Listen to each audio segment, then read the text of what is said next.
नमस्कार, आप देख रहे हैं चौपाल खबर। मैं हूं आपके साथ काजल चौधरी।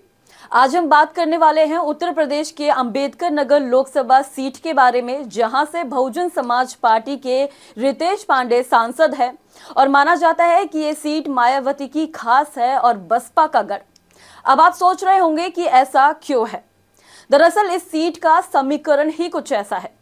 गरीबों, पिछड़ों और कमजोर तबके के मसीहा बाबा साहब भीमराव अंबेडकर के नाम पर बना अंबेडकर नगर अयोध्या मंडल का हिस्सा है।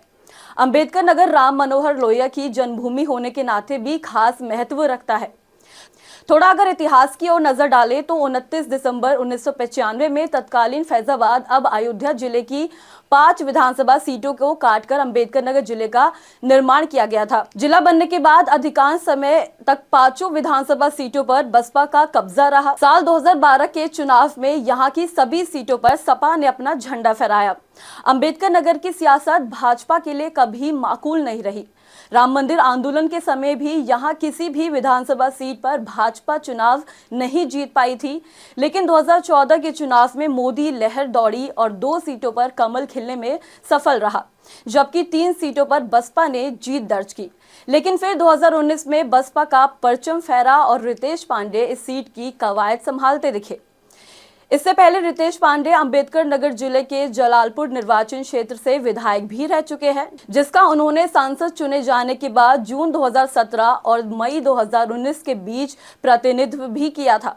उन्हें जनवरी 2020 में लोकसभा से बसपा का नेता नियुक्त किया गया। इस नियुक्ति से पहले वह उपनेता के रूप में भी कार्य कर चुके हैं। अंबेडकर नगर का निर्माण उत्तर प्रदेश की पूर्व मुख्यमंत्री मायावती के द्वारा 29 दिसंबर 1995 को किया था, जिसका नाम भीमराव अंबेडकर की याद में रखा गया, जिन्होंने वंचित वर्गों, महिलाओं और समाज के अन्य कमजोर वर्गों की उन्नति के लिए बखूबी काम किया। अगर इस सीट का जातीय समीकरण देखें तो एक अनुमान के अनुसार सबसे ज्यादा संख्या यहाँ दलित समुदाय की है। यहाँ दलित करीब 3,70,000 है, मुस्लिम आबादी 2,52,000 है और ब्राह्मण यहाँ 2,14,000 है।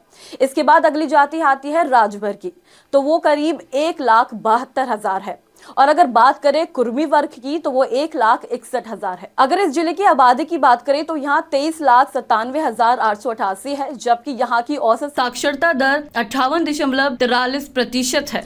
अंबेडकर नगर टांडा टेरीगोट के लिए विख्यात है। खेती और बिजली के खरबे का इस्तेमाल लोगों की प्रमुख आर्थिक गतिविधियों में बेशुमार है। जिले में एनटीपीसी से संबंधित एक थर्मल पावर स्टेशन तथा जेपी ग्रुप से संबंधित एक सीमेंट निर्माण संयंत्र भी मौजूद है।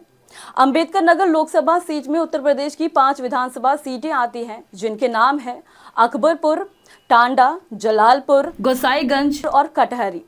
अंबेडकर नगर से सबसे पहले आम चुनाव 2009 में हुए थे, जिसमें राकेश पांडे ने पूर्ण बहुमत से जीत हासिल की थी और वह पहली बार सांसद चुने गए थे। लेकिन साल 2014 में यह सीट भाजपा के हरिओम पांडे के पास चली गई, लेकिन स्थिति बदली और अंबेडकर नगर की सीट का ताज 2019 में फिर से रितेश पांडे के सर आया और उन्होंने भाजपा से मिली हार का बखूबी बदला लिया। अब देखना यही होगा कि बसपा का गढ़ माने जाने वाली इस सीट पर जनता बसपा सांसद रितेश पांडे के कामों से कितना संतुष्ट है और क्या वे फिर से लोगों के दिल में अपनी जगह बना पाएंगे या नहीं। इस खास पेशकश में इतना ही। ऐसे ही तमाम अपडेट्स के लिए देखते रहे चौपाल खबर। धन्यवाद।